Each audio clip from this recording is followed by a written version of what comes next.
Have you ever woken up after 8 hours of sleep and felt worse than when you lay down? That's no accident. It means something went wrong during the night. And today, you're going to find out exactly what. Over the course of your life, you'll spend about 26 years asleep. 26 years, unconscious, with no control, with no memory. Most people have no idea what happens during those hours. While you sleep, your brain decides on its own what to keep, what to throw away. You'll wake up a different person, a little bit, every single day, and you don't even notice it.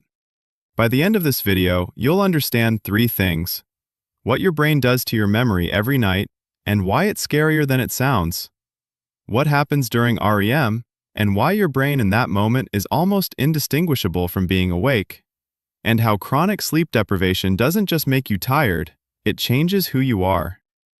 Let's start at the moment you close your eyes. The first few minutes are a transition.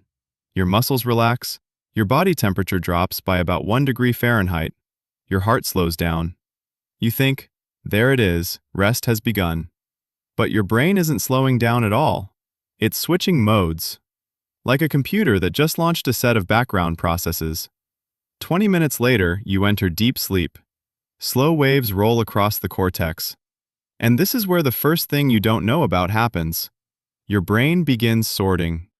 During the day, you took in thousands of signals: faces, words, smells, numbers, worries, moments of joy.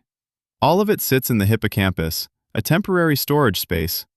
At night, your brain sifts through it, like someone unpacking after a move. Some of it gets packed up and sent to long-term memory. Some of it gets thrown out. And here's where the dark part begins. Your brain doesn't save everything. It makes a choice. It strengthens what it considers important, and it erases what it considers unnecessary. The problem is, its criteria aren't yours. Evolutionarily, the brain is wired for threats.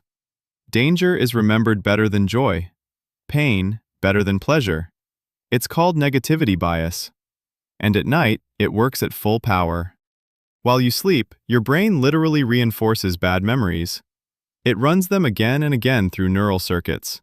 It makes them sharper, more stable, easier to reach. Meanwhile, the good fades. You wake up, and you remember yesterday's awkward conversation in vivid detail. But yesterday's sunset, only faintly. That's no accident. That's your brain at work. Yours. But wait, it gets more interesting. About an hour and a half after you fall asleep, you enter REM. Rapid eye movement.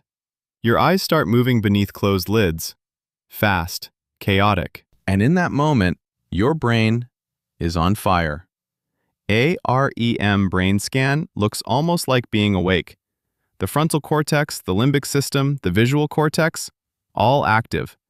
But the body is still, completely. A special mechanism in the brainstem locks down your motor neurons. This is no accident. If your body weren't locked down, you would physically live out whatever was happening in your dream. You'd run, fight, fall. That's exactly what happens in REM sleep behavior disorder. People with this condition move in their sleep. They shout. They hit the partner next to them. They fall out of bed. And often, they remember nothing in the morning. So, what is the brain actually doing during REM? It processes emotions, not events, emotions. The researcher Matthew Walker calls it overnight therapy. The brain takes painful memories and replays them, but without the stress hormones, without the cortisol and adrenaline that were there in the moment it happened.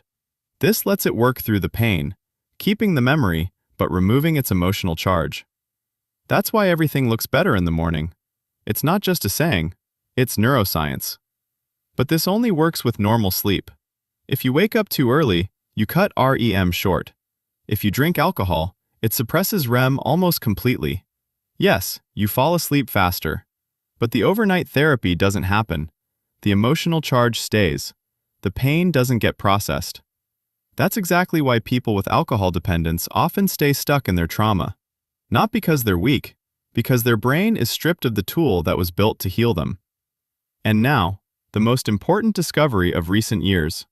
2013. Researcher Maiken Nedergaard from the University of Rochester finds something no one expected. The brain has its own cleaning system. It's called the glymphatic system, and it works almost exclusively during sleep. Here's what it looks like. You fall asleep. Your brain cells shrink. They literally drop in size by about 60%. The space between them opens up, and through that space, cerebrospinal fluid begins to pump.